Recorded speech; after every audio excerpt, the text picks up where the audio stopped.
Good evening, friends. It is day 26 of A Poem a Day for 2026, and that makes it Monday. We are in now the final week of January. I think that's quite exciting. I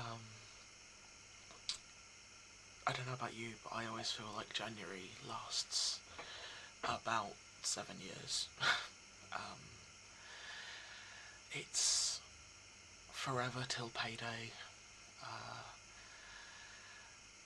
We're going through some of the longest days of the year, or some of the shortest days, sorry, of the year. The weather is usually absolutely atrocious. It's cold, it's wet, it's windy, we've had snow.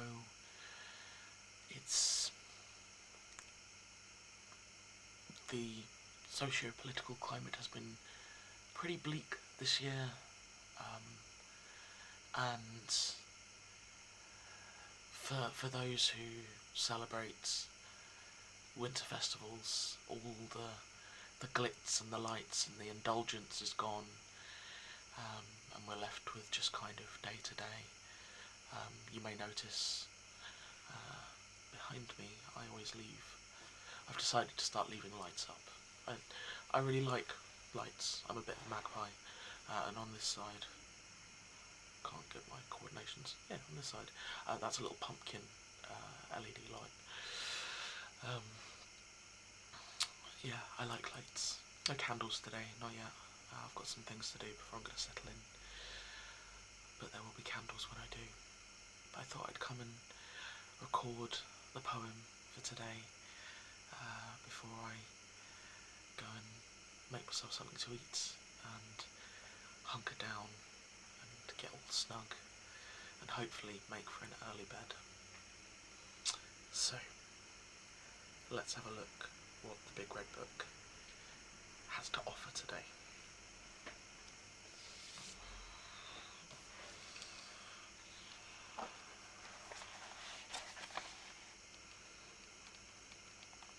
Okay.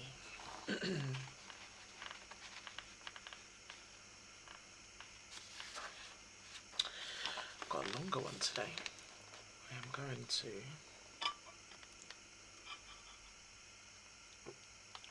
just take a little sip, wet my whistle. We have a piece called Ballad of the Totems by Oodgeroo Noonuccal, in brackets, Kath Walker. And our blurb reads as follows. Today is Australia Day, the national holiday of Australia. It marks the 1788 arrival of British ships on the island and the raising of the British flag.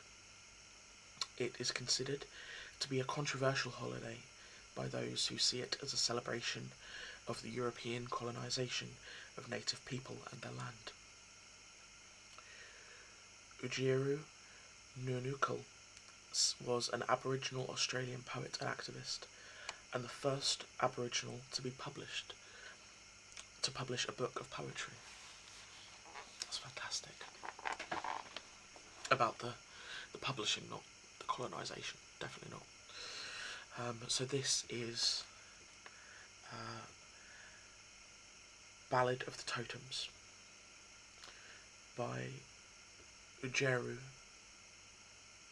Noonuccal, and I do wonder if Kath Walker may be offering some kind of translations for us. My father was Noonuccal, man and kept old tribe way.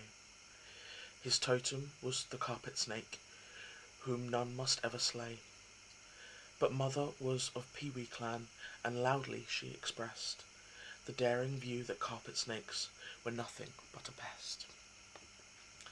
Now one lived inside with us in full immunity, for no one dared to interfere with father's stern decree. A mighty fellow 10 feet long, and as we lay in bed, we kids could watch him round a beam, not far above our head. Only the dog was scared of him, we'd hear its whines and growls, but mother fiercely hated him because he took her fowls. You should have heard her diatribes that flowed in angry torrents, with words you'd never see in print, except in D.H. Lawrence. "I'll kill that robber," she would scream, fierce as a spotted cat. "You see that bulge inside of him? My speckly hen made that." But father's loud and strict command made even mother quake. I think he'd sooner kill a man than kill a carpet snake. That reptile was a greedy guts, and each bulge digested, he'd come down on the hunt at night, as appetite suggested. We heard his stealthy slithering sound across the earthen floor, while the dog gave a startled yelp and bolted out the door. Then over in the chicken yard, hysterical fowls gave tongue, loud frantic squawks accompanied by the barking of the mung, until at last the racket passed, and then, to solve the riddle, next morning he was back up there with a new bulge in his middle. When father died, we wailed and cried, our grief was deep and sore, and strange to say, from that sad day, the snake was seen no more. The wise old men explained to us it was his tribal brother, and that is why it done a guy, but some looked hard at mother. She seemed to have a secret smile, her eyes were smug and wary. She looked about as innocent as the cat that ate the pet canary.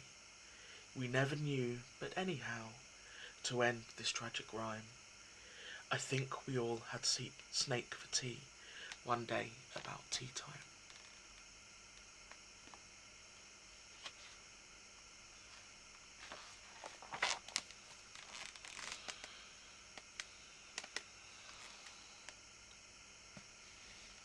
Brilliant. What a great piece.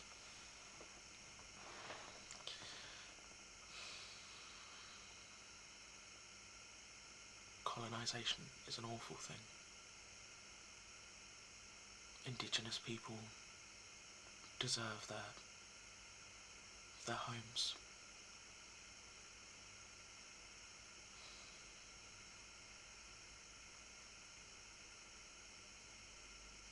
Everybody deserves a home. And no person is illegal.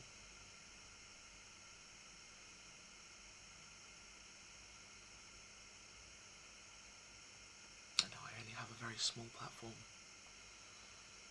but that feels like something important to say at the moment, and always.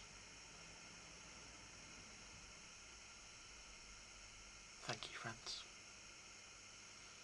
I hope Monday has been kind to you, and I hope you're being kind to yourselves and to those around you.